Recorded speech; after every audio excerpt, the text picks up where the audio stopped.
but we're obviously doing it. Yeah.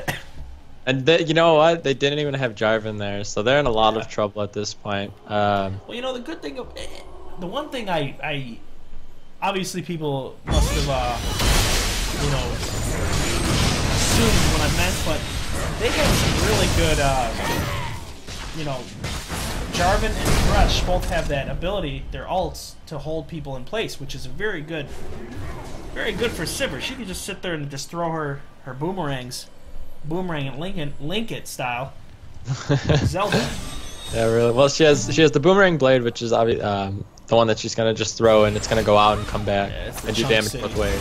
Yeah, and then her ricochet, which is it's a very short cooldown, level 5. Yeah, 2.8 seconds, and basically right now it's doing 270 damage to the first target and then 20% less with each consecutive bounce.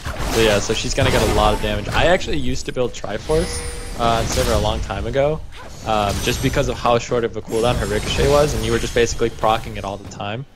Same thing with like Graves. I was, you know, I used to build Triforce on him.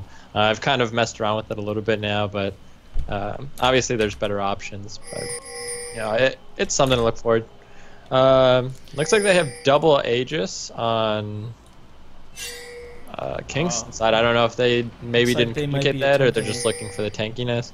I'm gonna guess Nunu's gonna finish up the Aegis and go right into. They might be doing a bait here. Oh. Either a full Baron, or I think they know it's warded. Actually, they don't know it's warded. Yeah, they don't have. Kingston. But they do. They have wards all around Baron. Ottoman does. So I mean, they can see every move that's in there. Oh my god! Rush with the just full slam dunk on Caitlyn. Slam City, baby. Yeah. Unfortunately, it was that early game that she's doing it over right now.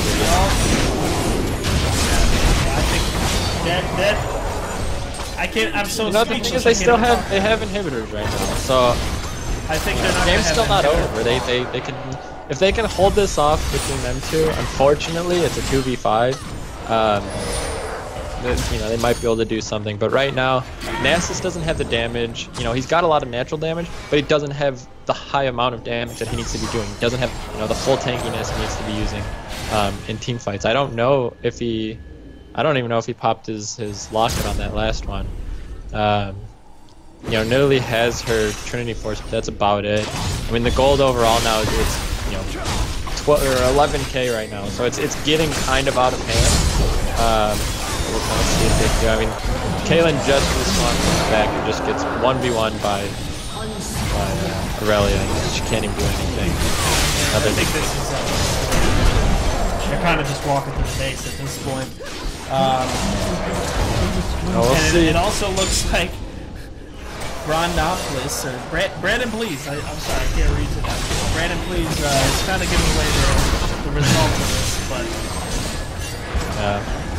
Unfortunately, like I said, I mean, if you look at the scores, I mean, yeah, Lux is 5-0, sure, Aurelia is 6-0, but you have, you know, the 9-2 Sivir, and that combined with their team comp was just absolutely brutal.